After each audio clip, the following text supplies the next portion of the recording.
Welcome to Streets and Eats, the podcast where we want to inspire your next trip by telling you about some fantastic destinations and the best food to eat while you're there. Now remember, until the world opens up completely, you feel really safe to travel again and get out there, and people are letting us into their countries, use this time to research and plan. In this episode, we're going to tell you about one of our favorite things, German food. German food. Well, we lived in Germany a total of, how many years together? 15? 8 the first time, and then another... Then 6. 15. 6. That's 14. 6 and 8 is 14. Okay, 14. So, just... Plus time visiting in between from other places, because we can't stay away from Germany. We love Germany. It's like going home for us. So anyway, one of our things that sort of gets our hackles up is people think of German food and they think of sausages. It gets such a bad rap. It does. But there's so much more going on. I think you can put it in the same category as British food. Both of them get such bad reputations for their food, and both of them have great food that we love.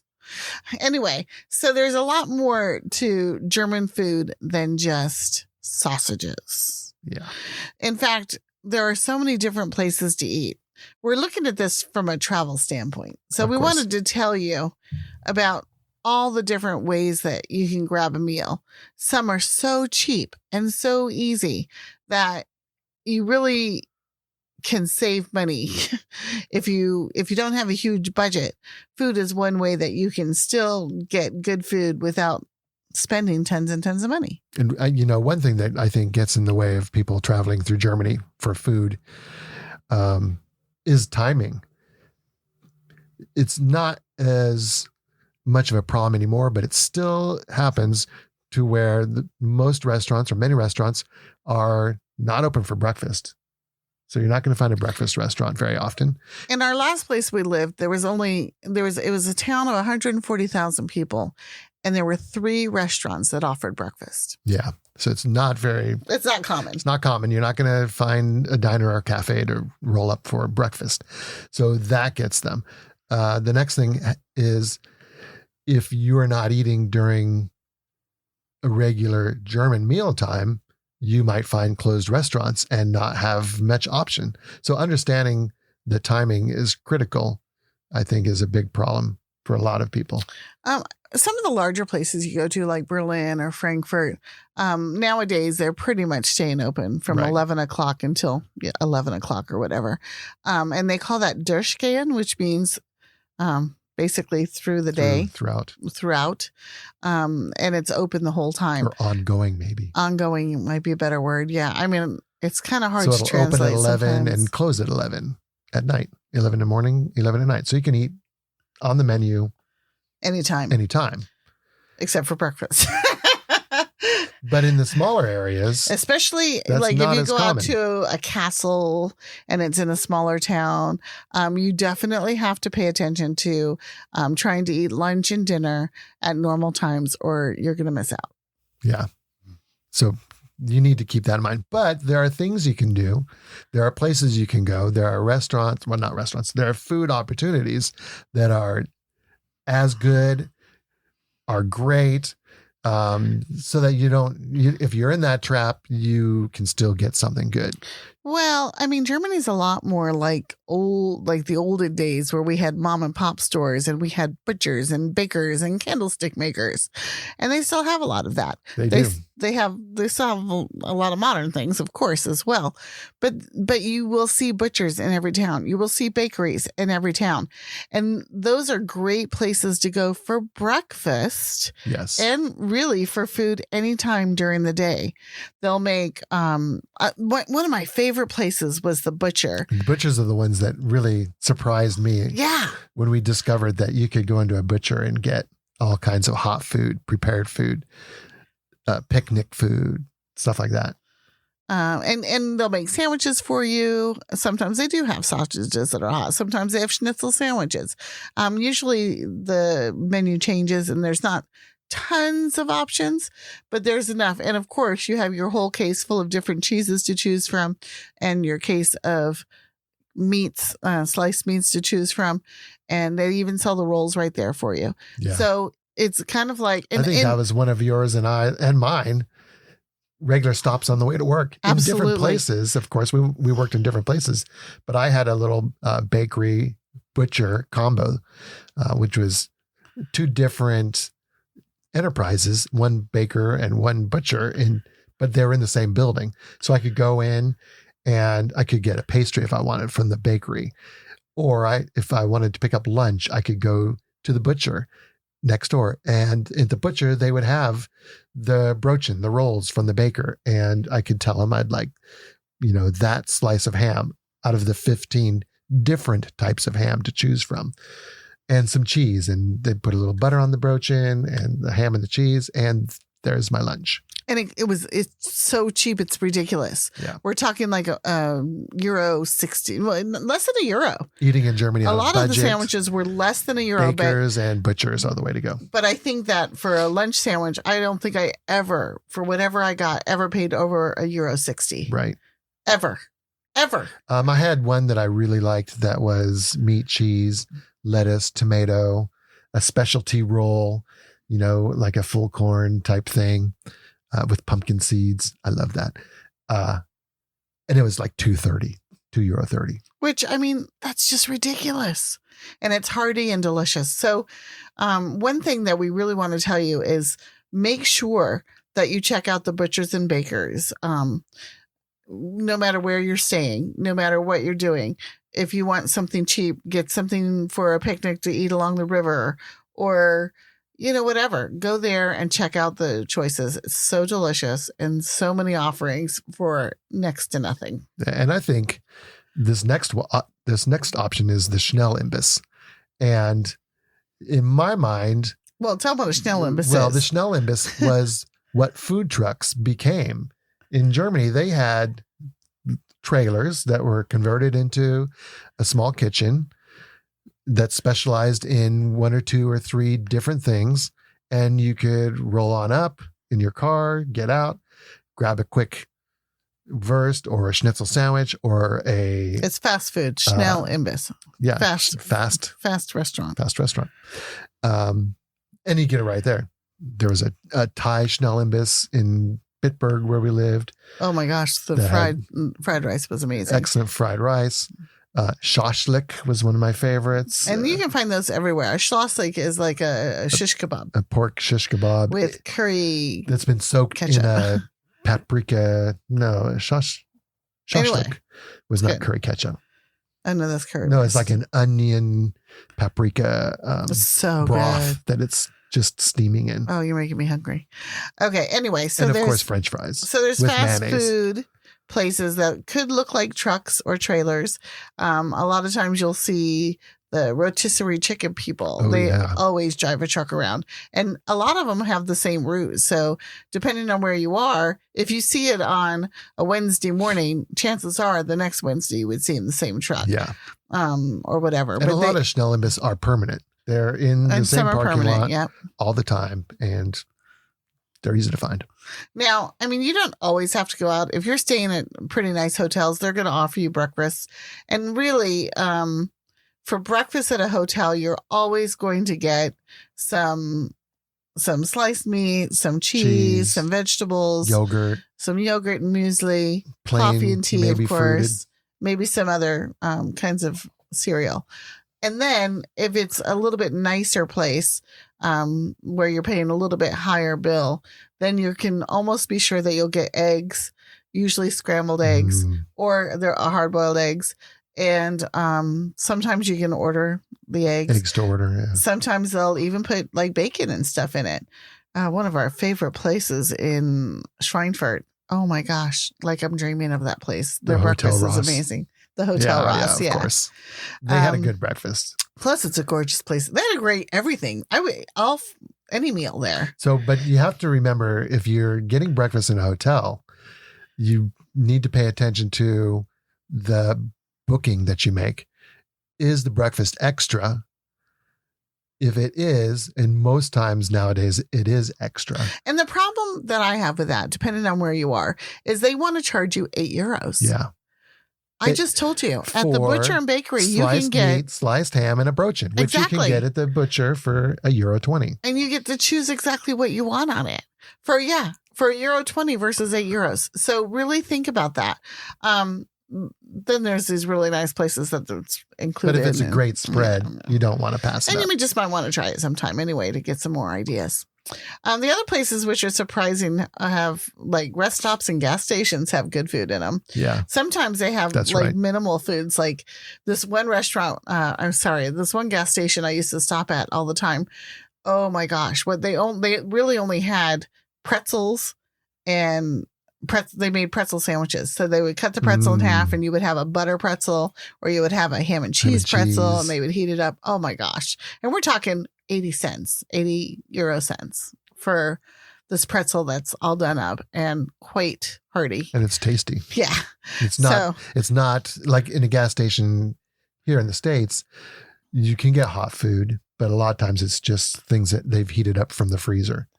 And it's a lot of frozen stuff. Not, what we're talking about is something that's being prepared somewhat fresh. Well, for example, I mean, you're never going to go to a place in Germany that doesn't have their bread just delivered to them every day. Whether it's a gas station or a high-end hotel, they treat them the same. You have your order, they get it delivered. You're going to have fresh brötchen or fresh pretzels or fresh rolls because it's that important to the Germans. And you know what? It's that important to me too. Yeah. It is delicious. Okay, so and then of course you have your regular restaurants, and we'll talk a little bit more about the different ways that you can eat and how you act in a restaurant and how to order and pay and things like that. And I always got confused because they have so many different styles, I guess, or types of restaurants. So you could go to a Gasthof, you could go to a Gasthaus, you could go to a Landgasthof, a Forellenhof. All these different hofs and houses, and they're all just basically restaurants. A Gasthof or a Gasthaus may or may not be a place where you can also spend the night, but it probably started out as an inn. But they always have a restaurant, and they're always good. They're always good. That's one thing that changed our minds now. You know, growing up American and traveling across the United States, when I was a kid, we would stop at Howard Johnson, and Howard Johnson always had their own little restaurant attached to the hotel. And I had spaghetti every single time. I pretty much remember.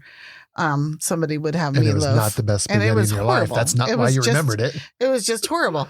And, you know, we ate there because it was what was available, but eating at hotels in the United States, it's changed a little bit, but generally it's not what it's not going to be your first choice. Yeah. You would go out to dinner and the restaurant in the hotel is not where you're going to choose. That is not the case in much of Europe, actually. Right. But especially Germany. They still have a lot of those family owned smaller hotels. They have the chains too, of course. But you're more likely to get a really great meal in a hotel in Germany than you are in the States. Absolutely. Don't automatically discount the hotel restaurant where you're at. Yeah. For sure. Yeah. Because they're good. So you go into a restaurant and the first thing, we have to worry about more in the States is, do we seat ourselves or is someone going to seat me? Well, the same thing works in Germany, but almost always you're just seating yourself. You find your own table. You go where there's one that's empty. But if there's not an empty one, you can also share tables in Germany. And it doesn't happen in a lot of restaurants on a normal basis, but especially if you're going to like a pub restaurant or what do you call those? The beer places? A brewery. Yeah. A brewery. Yeah. If you're going to, it's like a pub restaurant, like we would call in the States. Sure. If you go to some place like that, especially, people share tables a lot. Yeah. But even in a regular restaurant, it might happen to you as well. And we used to love sharing restaurant tables with people because you would get to meet somebody that you wouldn't always get to meet. You don't have to wait for a table that way. That's right. Otherwise, you might have to wait. And in fact, you can kind of get in a bit of trouble there waiting for a table, because somebody else might come in behind you and they see there's a 6-person table over here that with only 2 people sitting at one corner, and you're not sitting down, so they're going to walk around you. Yeah. And they're going to go sit at that table. And now you've got a new set of customers that are going to be taking up that table for even longer. No, that's not how it works. So you walk in, like you said, check the tables. If there are free tables, make sure they don't have a reserved sign on them. Or a sign over them that says Stammtisch. Or a Stammtisch sign, which is for the locals only. Or if you did make a reservation, then you still walk in and look for your name on the table, or talk to the waitress or waiter. But go ahead. If there's a 6-person table and there's only 2 people at one end, just walk up and politely ask if the seats are free and have a seat. You may or may not end up in conversation with them. That's not really expected. But it's not unheard of either. It's not unheard of. It just depends on you and the people that you sit with, obviously. What time of year it is, how much you've had to drink. There's all kinds of factors. We've ended up getting free tastes of people's drinks. Oh my gosh. Just because we sat at a table. Yeah, when you have a shot and you've ordered a shot and I'm like, oh, is that delicious? He's like, well, try it. I'm like, it's a shot. I don't want to try your shot. I'll get my own. He made me try it. He did. But that's fun though, right? And then you make friends with them all day. Yeah, exactly. So but the first thing is awkward, I guess the point. Yeah, in fact, just don't worry about it at all. And then the waiter or the waitress, they tend to be what we would consider not as attentive, maybe in the States, because we're so used to the constant barrage, the constant flow of the waiter. Are you happy? Do you need something? How is everything? What's going on? Are you ready to go? That does not happen in a German restaurant. Once you're there, you can stay there as long as you want. And you might sit at that table if you don't do anything for quite a long time before someone comes. Usually it's not a problem when you first come in. I was going to say. They're going to see you and they'll bring you your menus. And get your drink order. But if they're busy and they're in a rush, or maybe they didn't see you coming in, it's perfectly okay. Anytime you need the waiter's attention, just to catch their eye and mouth or say softly, bitte schön, please, is what that means. And they'll come and help you when they can. But yeah, don't expect the waiter to always be coming up to you and saying if you need something. That's a little bit different in Germany. Yeah. And usually when you order your entire meal at one time, with the exception sometimes of dessert, if you're not sure if you're going to need it at the end of the time. And that'll be on a separate menu, usually stuck on the table anyway. Right. For you to make that choice. So then some of the other things are, as far as paying, I guess. Paying is probably the big sticker for a lot of people. You have to ask for the bill. They're not going to just bring it to you. And it's always the waiter or waitress who's going to have your bill, and you'll pay them. And they'll have a money pouch or a card reader. It's becoming more common. It used to be difficult to actually pay with a card.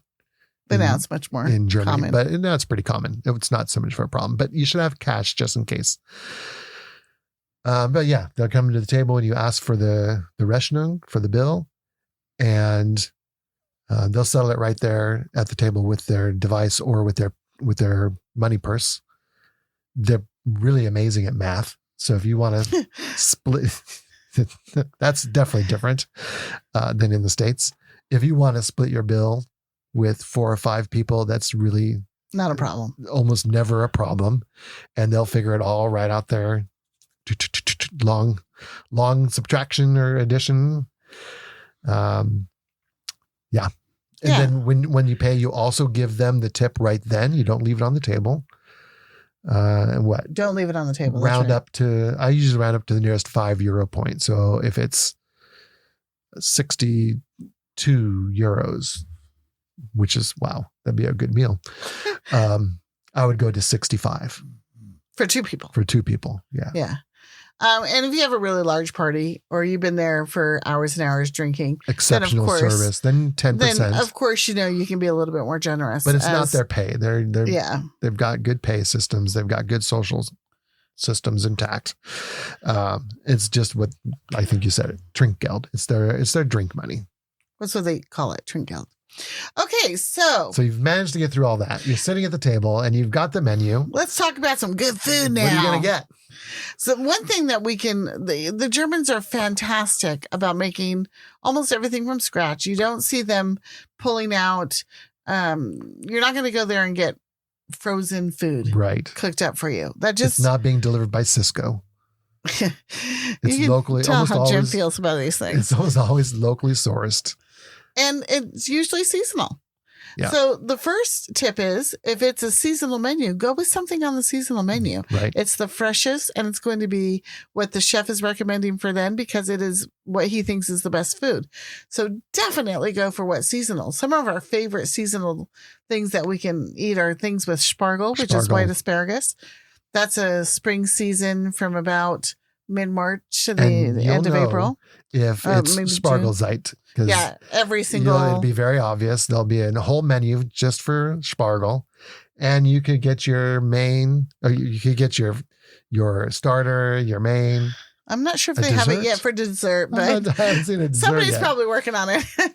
But anyway, spargle, and we love spargle. It's delicious. Spargle soup is my favorite. Yeah. And then in the fall time, another thing, they have, I can think of a lot more fall dishes, actually. You can think of pumpkin. They have a delicious pumpkin soup, which is I another... always get stuck at pumpkin soup in the fall. But they also have deer goulash. That's when you get a lot of your game. And you get game then, or like a wild boar or something to that effect. And it's always really good stuff. Again, if they have a seasonal menu, go with that. But for like the spargel and the kürbissuppe, the pumpkin and the white asparagus, there are great vegetarian options.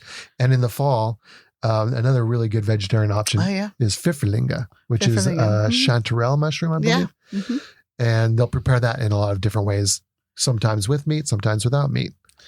You can actually get there's maybe not tons of vegetarian options. It used to be difficult for vegetarians. Yeah, it used to be. But not anymore. But not anymore. Now there's at least one or two things and there's some really good options. Yeah. But, and even if the main courses aren't appealing to you, there's so much Vorspeise, what do you call those? Appetizers or salads that you can choose from that you're not going to go hungry. I guarantee you. Goulash soup. So there's lots of soup. Yeah. My goulash favorite. soup. Jim just loves soups. If you're on the western side of the country near France, then they have like a traditional French onion soup as well, which is my favorite. Spargel soup. There's lots of soups, and they're pretty good. Yeah. Like I have a hard time passing up a soup. If I know the meal is going to be big, I won't get the soup. But if it's a spargel soup or a kürbis soup, I'm going to get it. Yeah. If it's that season, I'm going to get it every time. And you should too, because it's delicious stuff. The soups are really good, and the salads are amazing. Salads can be quite large. If you're getting a salad, it's often given as a main dish. And it's going to be large, so expect that. For 8 to 12 euros, you can usually find a main course salad on there that's going to be served with either chicken or turkey or sometimes fish or pork medallions or schnitzels even. So that's one thing that you can always... I have a good friend, that's what her go-to is for every single thing. But even for side salads, there are so many wonderful ones. The cucumber salad is really good. Be careful.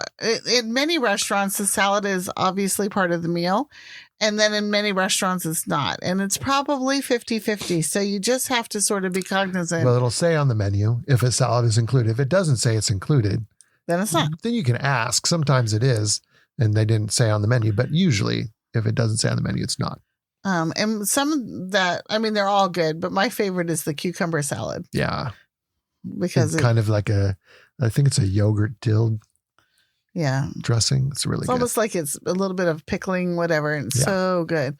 And then most people love the potato salad as well, which is also vinegary as opposed to mayonnaise-y. Right. And then you get down to your main dishes, Hauptgerichte. And of course, you have schnitzels. We've talked a lot about schnitzels. Ad nauseum about schnitzels. We love schnitzels, and we love schnitzel sauces. And some of our favorites have peppercorns in them, or like Jim said, the Pfifferlinge, the mushroom sauces. Oh, that's a good one. There's just so many that it really, it doesn't matter what you like, there's going to be a specific schnitzel made just for you. You're going to love them. I think one of the ones that Americans find really, really good is the Jaeger Schnitzel. That's probably the number one. That's probably the most popular. And that is a Hunter mushroom brown sauce that is usually served with a schnitzel with either spätzle or pommes. Most of them are served with pommes or spätzle. If you can get Bratkartoffeln, which is more like a home fry, then that's how we would suggest you doing it. And usually for the Beilagen, for the side dishes, it'll say which side dish comes on the plate, and that's what you're going to get if you just order the meal. But more often than not, if you want to change it, you can just ask for a different side dish, and it's not a problem. Almost always. Another schnitzel that people love, Americans love especially, is the Zigeuner Schnitzel, which is a pepper schnitzel, and it has all kinds of like different green pepper, red pepper, tomato, onion, and more of a sweet, kind of like a sweet and spicy sauce. Yeah. Those are all really popular, or like the traditional cordon bleu as well. So there's plenty of schnitzels. There's also usually... And it can be any kind of meat. Usually it's pork, Schweineschnitzel. Traditionally it's veal. If it's a you Wiener rarely Schnitzel, see veal, but... if they're calling it a Wiener Schnitzel, it's probably veal. It could be chicken. It could be turkey. That's usually all it is. It'll usually mention which one it is, so you'll know. It'll be very obvious. I've never seen a beef schnitzel. No, I don't think that's it not exists. done. They don't eat beef like we eat beef. The Germans like pork. They really like pork. And of if you course, want beef, we're talking a steak probably. And they usually have two different steaks that you can choose from. One is usually a rump steak and one is a filet steak. And they're usually 200 grams. Mm-hmm. They're not very big. And a lot of times they're served with a Krauter butter or butter. Yeah. And that's it. Sometimes they'll have a sauce, actually. They'll have a peppercorn sauce or something. And they're good. They're not an American steak. You're not going to go over there and get a T-bone. Well, they do have steakhouses. They do, but even those... It's still not. It's not the same. I think the ones that come the closest are the restaurants that are pretty expensive that are called Steaks on a Stone on Stein. Right. And those are usually like a filet mignon type steak. And they're a little bit thicker. So they might be 400 grams. And you cook it yourself. And they give you a hot lava stone right on the table and you cook it yourself. And it's delicious, but it is pricey. It's something to go out to do. But that's not what you're going to find in most of your restaurants. You're just going to find either a rump steak or filet steak. Or you might find a rouladen, a beef rouladen, which is that's very popular. A very thinly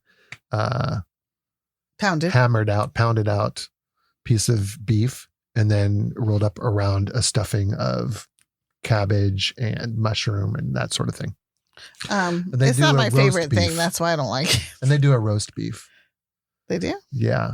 And it's okay. Yeah. Anyway, I would stick with the steaks if you want beef or hamburgers. There's lots of hamburger restaurants. They're becoming much more popular. Hacksteak. If you do it in a German place. Yeah, it's like a meatloaf. What would you call meatloaf? That's actually pretty good. Our kids grew up on Hacksteak. They loved it so much. It's a good kids option for sure. Exactly. But the pork is really where it's at. And there's so much more even than schnitzels. I mean, we could kind of go off in the same tirade that we do about wurst with schnitzels. Like, okay, yes, get a good schnitzel, but don't stop there. You can get a better piece of pork if you get the Schweineländchen, the medallions, which is pieces of the tenderloin they're not breaded, they're not deep fried, they're usually pan fried. They come with some amazing sauces. So they're, of course, that's kind of my go-to. That's our favorites because you get all the amazing sauces with it, but you don't get all the fat and oil and bread. But they still I are do going like to a good come. schnitzel, but They are still going to come with hummus with French fries, a pile of potatoes, and that's usually it, unless it comes with a salad as well. Right. Then there's a lot of different things that you'll see on the menu, like a Schäufele, which is a pork shoulder, or a Schweinehaxe, which is a joint, right? The hock. Like a joint? Ham hock. Ham hock. Pork hock. Yeah, like a ham hock. Not a ham hock. It hasn't been smoked, but those are delicious. The meat is tender and succulent, and the pork skin is crispy and like meat candy. It is like meat candy. You can see some turkey and some chicken, but they're not the most popular. The chicken, you're going to find cordon bleu. I've seen chicken schnitzels. You can find those. You get a half chicken that's been roasted. Not as common, but they're usually options, and usually a chicken, like chicken nuggets for kids. Yeah, they always have chicken nuggets though. Yeah.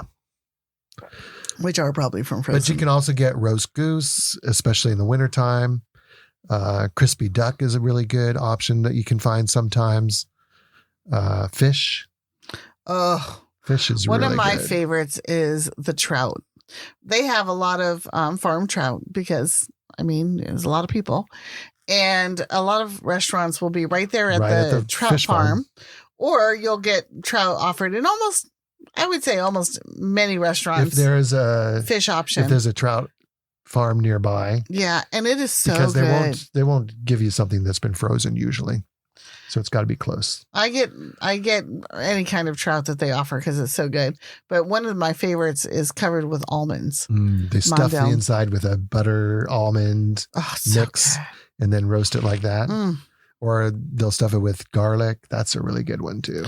And another fish option they will usually have is carp, which I don't eat as much. So I can't really tell you as much about it. Yeah, it's also a seasonal thing. And they even have some carp festivals. They love carp so much. Like in Dinkelsbühl, you'll find a carp festival. Yeah.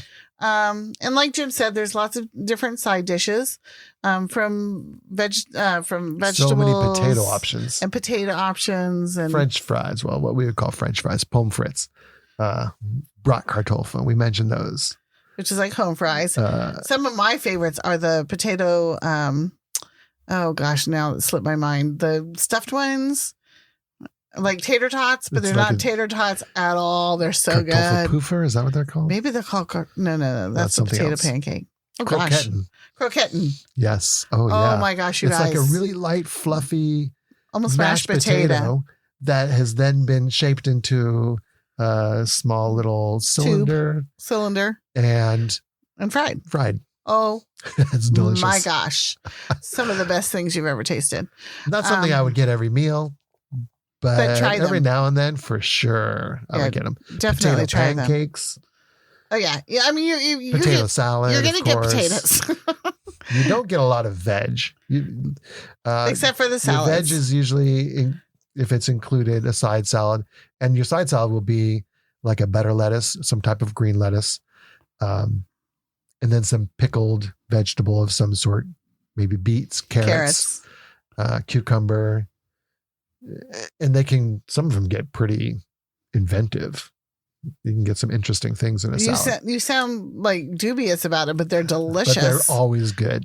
That's what I mean. You get this thing they call a salad at the table delivered to you, and you just dig in because it's the veg you're going to get. And yeah, delicious. Okay. And so that brings us to dessert. And there are so many desserts. So some of the restaurants don't really bother with dessert, and they might have like an ice cream choice, and ice cream. And of course they're just scooping it out, and you can get that. I would always pass on the ice cream except for this one that I'm going to tell you about, and go to the ice cream shop because the ice cream shops are amazing, and there will be one nearby, and you want to get the spaghetti ice. Trust me on this. Spaghetti ice. And anyway, but the one I always go for if they have it is a special in the fall time usually, and it's called fall and winter. Yeah. Heiße Liebe. And that is a hot raspberry compote over vanilla ice cream. And it's always delicious. Oh, You guys, I can't even tell you how delicious it is. It is so amazing. I always go for it. And then, of course, they have apple strudel. Apple strudel, especially if you know it's homemade right there, and they're known for it. I would not pass it up for sure. Otherwise, I'd probably go for the ice cream at an ice cafe. Absolutely. And then another thing that they serve a lot of times more for dessert is a Kaiser Schmarrn, which is a pancake that's sort of chopped up with apple sauce and delicious. But if you're in a more high-end restaurant, there's probably going to be some really good pastries, dessert options. Definitely. Or if you're in a bakery restaurant itself. Yeah. But again, if you're just going to go for the ice cream option, don't eat it there. Go to the ice cream shop. One of my ice creams I always used to get on top of the spaghetti ice is also the, what are those mints called? The After Eight. Yeah. Oh my gosh. You just have to be there to mint experience ice cream, these Sundays. Chocolate ice cream, a chocolate sauce, whipped cream, of course, creme de menthe. Or two. That's poured on it liberally. It's delicious. It's so amazing. Of course, the thin mints that are stuck right into the ice cream too. And they're usually a big ice cream sundae. So don't go to an ice cafe for sure. Okay. So the other thing is you're not always going to want to have German food, of course. There are plenty of ethnic options. There's some pretty good options. And there's some that some are not so good. You might want to avoid. They've had Chinese for as long as I can remember, and Italian for as long as, and pizza, and Boston pizza, and Greek. Those are the big ones. The thing to remember with the Chinese and the Asian, now, of course, I say this, but there are exceptions to every rule. But for the longest time, a Chinese or an Asian restaurant was set up as a way to be able to immigrate into a European country. And so people who were trying to move into Europe would put in the money to buy basically a franchise, even though it's not a chain restaurant. You wouldn't know it's a franchise, but they're getting all their food from the same people. Place, and they've got the same menu, and a similar menu. These types of places, nothing is really being freshly cooked. And it may not be very authentic because it might say it's Chinese, but they're really Vietnamese. Right. And yet they're not really serving Vietnamese food at all. I never saw pho once when I was in Germany. No. It might be there now, but. And I think that is something that kind of started a while back. And it's just an easy way for them to immigrate. It is changing. So you do find some really good Asian restaurants now. And well, even if it's not really good, it's probably okay. Okay, right. And it's usually pretty cheap. So it's still an option. I mean, we would eat there. We would eat there. Yes. Every once in a while. Italian food was great. Always good. The pizza was usually amazing. Just like here, if you find a place that does wood-fired or clay oven pizzas, they're going to be even better because they're more artisanal. But for the most part. And they're usually Italians cooking Italian food. It's just all good stuff. The Italian food is kind of interesting because they sometimes have really German twists. Like one of my favorite dishes that was in the Italian restaurant that was right below our apartment, which how convenient is that, right? Was a salmon, what kind of noodle was lasagna? A salmon lasagna. And basically it was salmon and cream. Cream sauce. And spinach and noodles. And some cheese. I mean, yum. It was good. I wouldn't say that was very Italian, but it was good regardless.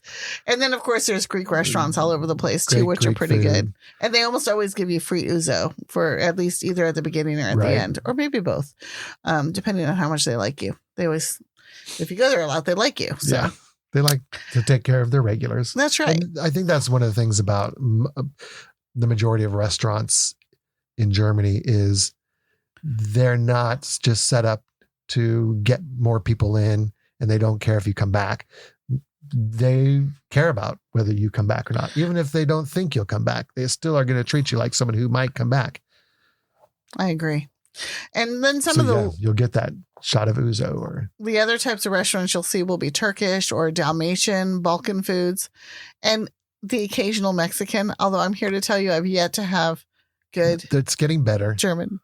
Mexican food. Not that I haven't tried it, because I have. You miss it when you're not around. If you are in Europe for a long time or living in Germany, you're going to go to the Mexican restaurants because you want Mexican food. But if you're just visiting, go to German restaurants and go back to the States for Mexican. Yeah. And you'll have lots of choices anyway. And like we said, if you go to the stores and really mix up where you're getting your food from, you'll have a lot of fun. We have a lot more to tell you. We have, there's fast foods, and we can tell you all about German Street beer and food wine and, street food and fast food are basically the same thing. So I can see us having to do another podcast about this as well. Just know that when you go to Germany, the food is delicious. It's not just first, but of course you can get delicious first as well. For example, my favorite is Thuringen Wurst. It's a thinner. Oh, there's this great Schnellimbiss, a Wurst stand, where they cook their homemade sausages over pine cones. Yeah, in the winter. The smell is incredible, and the taste is just delicious. And one of the places you can get them is a World Heritage Site called Wartburg. And here's the thing. Anytime this happens to you, you just know you're going to try it, right? So they have this big, Wartburg is at the top of this cliff, and it's amazing. It's where Martin Luther was imprisoned for part of his time. And he translated the Bible. He translated part of the Bible there. The New Testament. Yeah. Pretty cool stuff. So you got to go there if you're there, and it's a really cool place. And it's on the top of this mountain, and you go up there, and there's this big parking lot, and you open your door, and what do you smell? This amazing wafting meat grilling smell, which is the sausages. I don't know about you, but we didn't even buy our tickets before we had a sausage. Nope. It's that enticing. So good. Throw one on a broach-in with a little bit of mustard, and you're good to go. And if you're interested in anything kind of quirky, we did take a how to make bratwurst lesson. We did. And we have a little video on our website. Check it out. It's pretty cool. And we have also just lots of different restaurants we recommend in different cities. Wherever you're going, do a search on Reflections en Route. Chances are pretty good.